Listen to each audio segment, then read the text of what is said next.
In the name of the Father, the Son, the Holy Spirit. The healing of Bartimaeus, the blind man.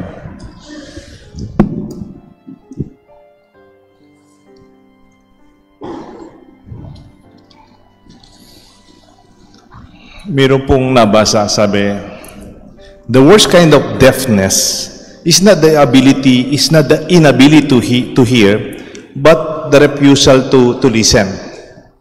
Hindi naman problema yung may problema ka sa tenga, wala na rin. Yung ayaw mong makinig, mas mahirap yun. And then we can also apply this gospel, then we can say, the worst kind of blindness is not the inability to see, but the unwillingness to look. Yung ayaw mong tignan. Ang katotohanan, ayaw mong tignan. Or you look the other way. Or you look the other side. I remember alam niyo yung story ng Good Samaritan? Di ba may namamatay along the way, iniwan ng mga magnanakaw, tapos binugbog, alos pinatay na, he left him for dead. And then may dumaan na Levitico. Levitico is a servant of the church. He saw the dying man, but he looked the other way. And then another servant in the church, nakita niyo yung namamatay. He looked on the other side. That is worse than blindness, when you do not want to see the call of the time. Dialogue heals blindness. Dialogue. Kung tignan po si Jesus dito, obvious naman, yung sumisigaw yung bulag. Siguro, we assume, ano kayang kailangan niya? And Jesus asked the question. Sabi ni Jesus, when the blind man came to him, what do you want me to do for you? Jesus did not second guess. Hindi niya po pinrosuppose na kung ano yung kailangan ng bulag. Take note, ano ba si Bartimaeus other than bulag? Nagpapalimos. Di ba, beggar? Pag tumatawag sa yung bulag na nagpapalimos, anong kailangan niya? Pera. Di ba? Pwede naman. Tinatawag niya si Jesus. Hindi naman siya nagpapahilam. Gusto niyang beggar O baka naman gutom siya, is poor. He wants food. Jesus did not assume. And he asked, what do you need? What can I do for you? The blind man might have asked for money, or as because a beggar, or he could have asked for food because he was poor. Jesus did not presume and did not second guess the blind man. And then sabi po ng bulag, Rabbi, I want to see. It was very clear na galing sa kanya, gusto niyang makakita. And when we express our need, when we express our fear, our pain, people could respond clearly. Alam niyo po, nahihirapan yung mga doktor, lalo yung mga doktor sa mga bata, mga pediatrics. Nahihirapan sila sa mga bata. Umiiyak lang sila, umiiyak. Alam niyo bakit? They could not identify their discomfort or they could not pinpoint the pain. Mas mahirap po yun, di ba? Mas maganda pag may matanda na tayo, you can define your pain or what kind of pain. Pero yung mga batang hindi pa nila nasasabi kung anong kailangan nila, mas matindi yung diagnostics ng mga doktor na specialize sa mga bata. And in a sense, kahit matanda na tayo, maybe we have pain. It may not be physical, baka nasaktan ka, pero hindi mo sinasabi. Nananahimik ka na lang.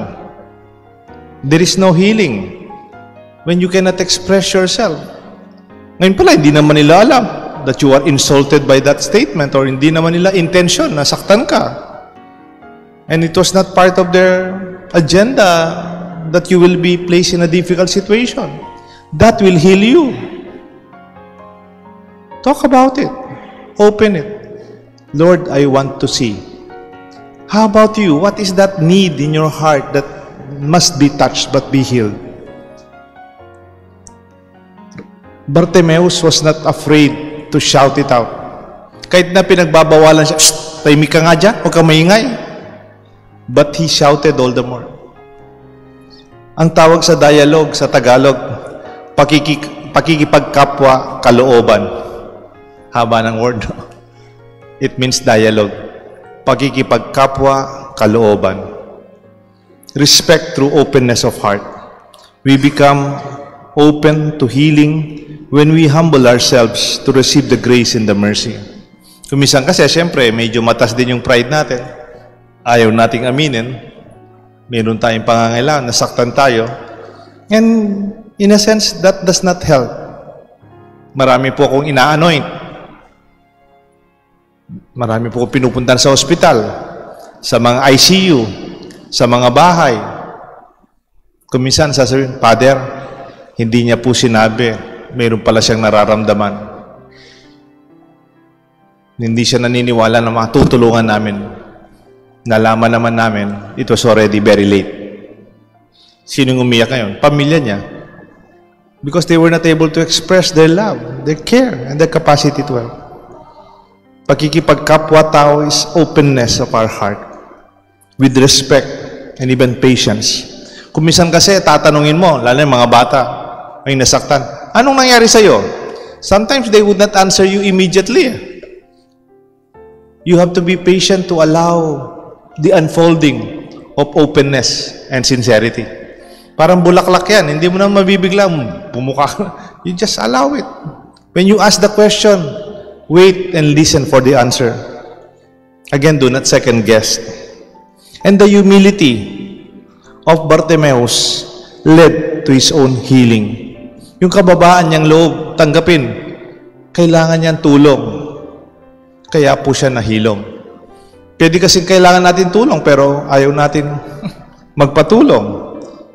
We underestimate the goodness, the grace of God, of the people around us. He acknowledged his need and openly sought God's mercy. Huwag po tayong atubilin. Lalo na kung may kaibigan tayo, yung mga totoong kaibigan, you don't have to solve this in the Facebook. Never, don't do. Do not, anong po yan? You do not put into public sphere something that is personal and private. Kung minsan, di ba, may problema, linalagay nila sa mass media. It does not solve. It does not help. It even worsen. You look for people who heals personal. Ito po, wala po sa homily ko ito. Tignan po yung note nito. Usually, Jesus heals personally. Individually. Madalang lang yung he healed, marami yan. Yung natang healing of the 10 lepers. Pero yung talagang na-heal doon, yung isa lang, yung nagpasalamat. Usually, Jesus, when he heals individually. Siguro, pinakain niya 10,000, ay 5,000. Pero when he heals, it's you and Jesus. You can open up and you don't have to worry that He will take care of you with the eyes of His love. Si Aposeto, kilala niyo po si Aposeto, ang ating arsobispo na retired na, Archbishop Emeritus Pasiano Aniceto. Hindi ko po malimutan yung sinabi niya. Sabi ni Aposeto, before God, we are all beggars. Sa harapan ng Diyos, parang tayo si Bartimeo, nagpapalimos. Father, ang yaman-yaman ko, paano ako magpapalimos sa harapan ng Diyos? Father, mayroon akong savings, maraming aking investment, malaking negosyo ko. I will never beg. For now. But there will be a time you'll be praying for. For many times, I've been standing and attending people who are dying. Marami na pong karanasan na nasa tabi ako ng taong namamatay by the bedside.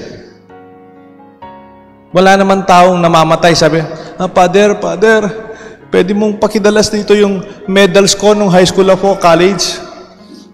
Father, mamamatay na ako, pwedeng tignan ko yung citations nung na-promote ako, kung ano yung posisyon ko, tsaka yung aking achievements. They don't talk about that.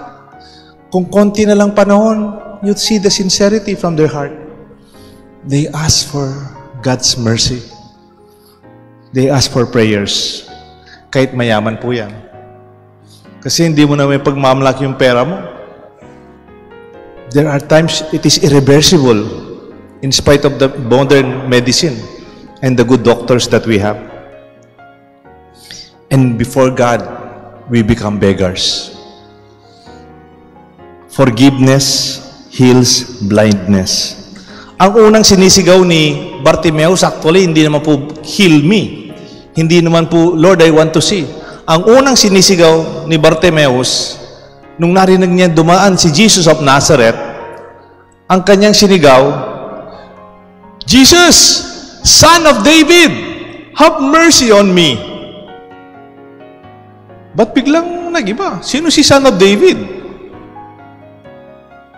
Yung palang word na yon, in the New Testament, in the Old Testament, when you are called Son of David, you are the long-awaited Messiah.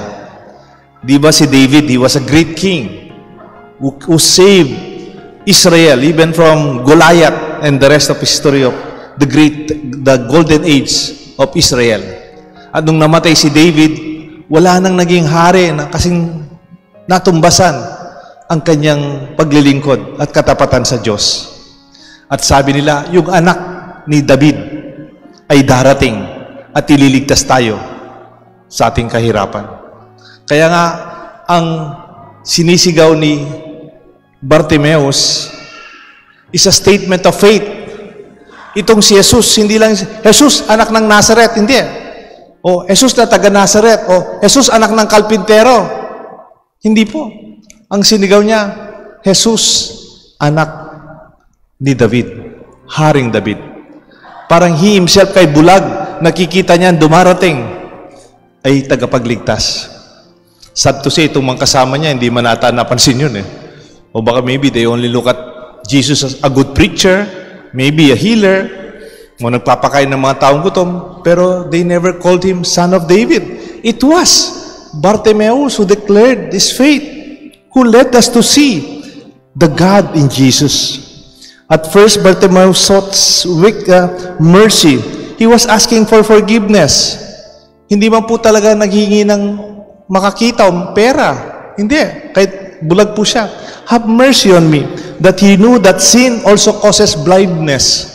Pwede ho ba pag may kasalanan ka, kung minsan nabubulag ka na? Kung minsan ang tao pag nakabalot na po sa kasalanan, wala na siyang nakikitang mabuti. Parang feeling niya, tama yung ginagawa niya.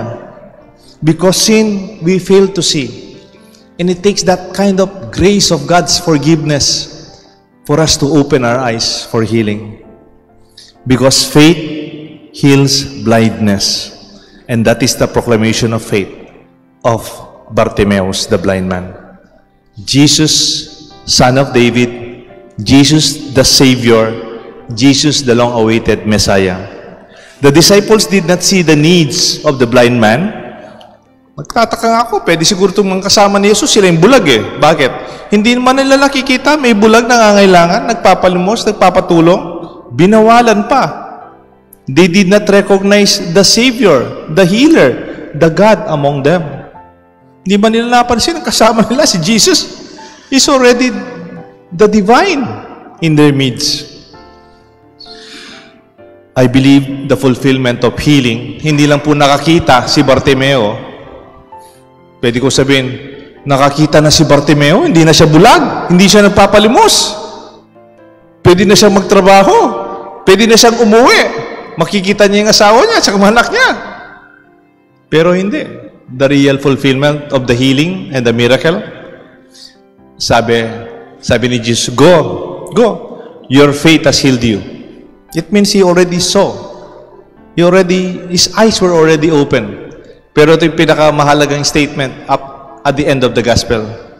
And Bartimeus followed Jesus. Wow! Yun yung milagro. Yung bulag, nakakita, hindi lang nagtatakbo, sabi, nakakita na ako, hey, uwi na ako. He followed Jesus. O nga naman, so what? Kung nakakita siya, tapos nabuhay siyang makasalanan.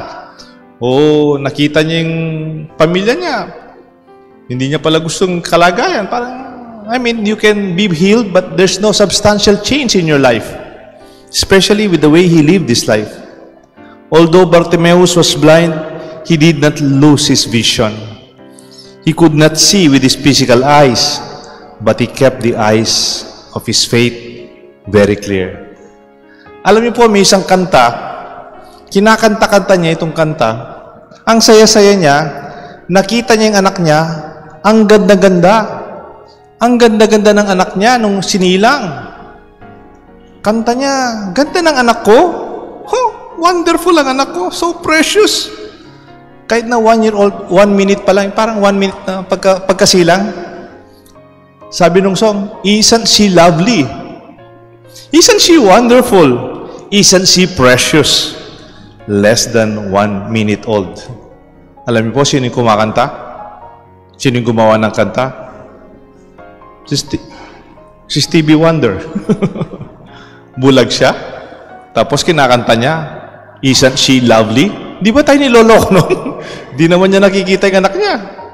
But for a loving father, maybe hearing the cry of her baby, hearing the voice of his wife, a baby being born just 1 minute old, she sees the beauty, the lovely baby from his loving heart.